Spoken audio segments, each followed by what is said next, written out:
Hi everyone, welcome to another FPL International video. Today we're looking at Game Week 4 captain picks. So we've had the international break, lots of tinkering with our squads, a lot of wild cards out there as well. And I'm sure we're excited about this game week and thinking about who to captain. And there are some really good choices. So I'm going to go through them, and I'm pretty sure that you have at least one, if not more, of these players in your squad. So some great picks for everyone today. I'm Josh, I'm in Mauritius, and I'd love to know where you're from, so let me know in the comment section. And please like this video if you like what you see and hear, and also please do subscribe. It really helps the channel out. We're close to 4,000 subscribers at the moment, and we'd love to get up to 5,000 soon. Also, let me know who are your 3 kings of the game week. So predict 3 players who you think will make it into the FPL Kings of the Game Week for Game Week 4. And if you get them right, we will feature your team in a video in the coming weeks. Okay, my first pick is Mohamed Salah from Liverpool. Always a popular captaincy choice, and he is playing Leeds away this weekend. Let's not forget, early in the season, last season, he scored a hat-trick. I think it was on the first day of the season, actually, against Leeds. So he's got history against this club, and he's in good form. 3 games so far. He's got 2 goals and 2 assists. And Liverpool are looking almost back to their best. They had that tough game against Chelsea. They couldn't quite break them down, but this is a Leeds team who aren't really keeping too many clean sheets at the moment. So Salah could benefit from that, and so could you if you choose to captain him. Salah did play for Egypt in the international break, but he only played 90 minutes, so he could be well rested for this game. He's likely to start, especially if Roberto Firmino is absent. There's some talk about Brazil players possibly receiving punishments if they do play this weekend, just because of international rules and the COVID situation. But you'd expect Salah to start even if Firmino is available. Next up is Bruno Fernandes. So he had a really good start to the season against Leeds, actually, scoring a hat-trick. It sort of dried up since then. He hasn't scored many FPL points, but you can never count out Bruno Fernandes. He was the top scorer in FPL last season, and he is playing a Newcastle team that historically are not the best at keeping clean sheets. Bruno Fernandes has played against them twice, and he scored 2 goals and got 2 assists. So the history is there for Fernandes. There is one little problem though, and that's whether or not he's going to start, and whether or not he's going to be taking penalties and free kicks and sort of being the creative player that he has been in recent weeks, and we'll get onto that a bit later. Next up is Romelu Lukaku. So the big money signing from Inter Milan. He is Chelsea's focal point in their attack, and Chelsea face Aston Villa this weekend. Don't forget that Aston Villa will be without their goalkeeper Emiliano Martinez. He is having to self-isolate or quarantine after travelling to Argentina, and there was all that drama with Argentina and Brazil not being able to finish that game. So that could be an advantage for Chelsea's attackers. Lukaku has scored 6 goals in 8 games against Aston Villa in his career. So he has a good record against them. And, you know, he is a proven Premier League striker. We've seen what he could do at Manchester United and at Everton, and at Chelsea now. He's got creative players around him, and you wouldn't put it past him to bag maybe a hat-trick against Aston Villa. So another really good captaincy choice, Romelu Lukaku. One caveat though is that Lukaku is a slight injury doubt. He did pick up a small injury on international duty. So just keep an eye on that, keep an eye on the press conferences, and see what's happening before the deadline.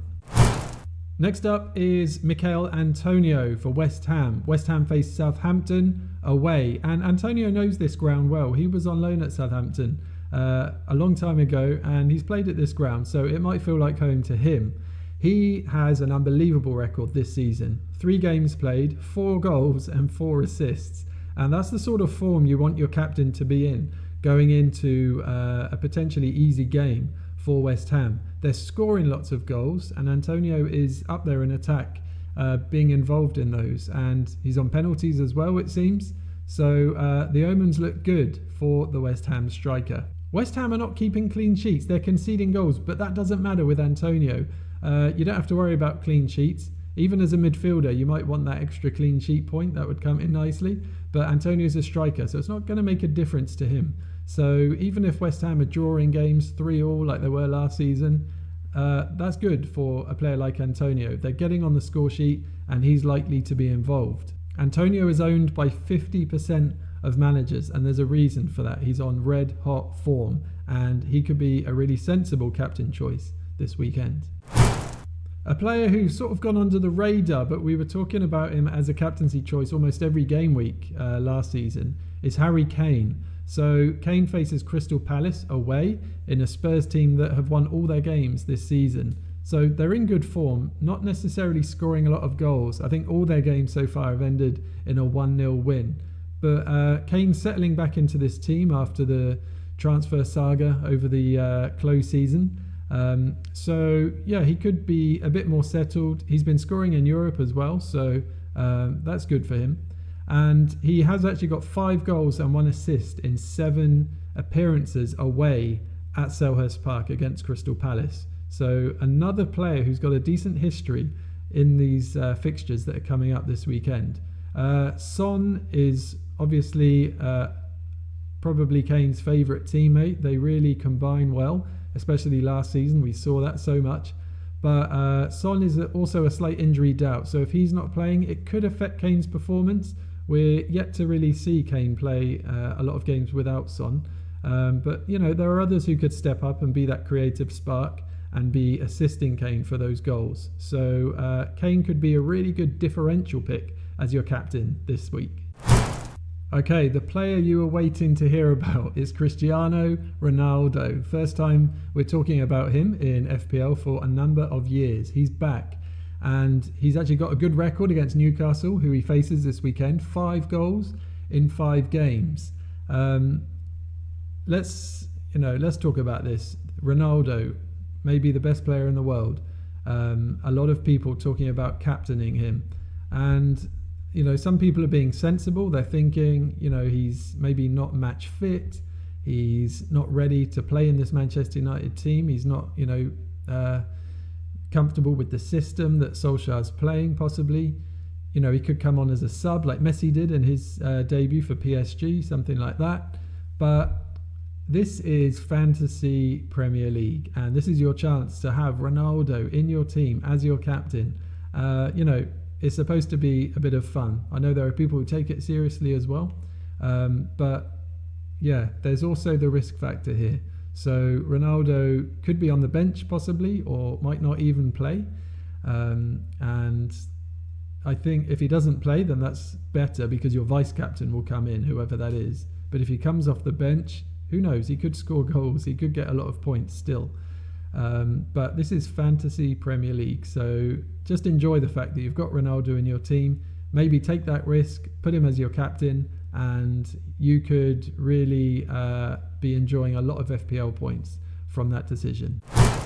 Okay, those are my captain picks for game week 4. 6 players for you to choose from. Let me know who's your favourite in the comment section. And yeah, I hope that this video has been really useful for you. Don't forget to like if you did enjoy it and found it useful, and subscribe as well. Help us out. We want to get to 5k subscribers soon, and you can help us do that. Don't forget to mention who your 3 kings are. So 3 players who you think are going to make it into the kings of the game week for game week 4. And there's a prize for the person who gets that correct. I've been Josh in Mauritius, and I hope you've enjoyed this video. Enjoy game week 4, and as always, stay safe.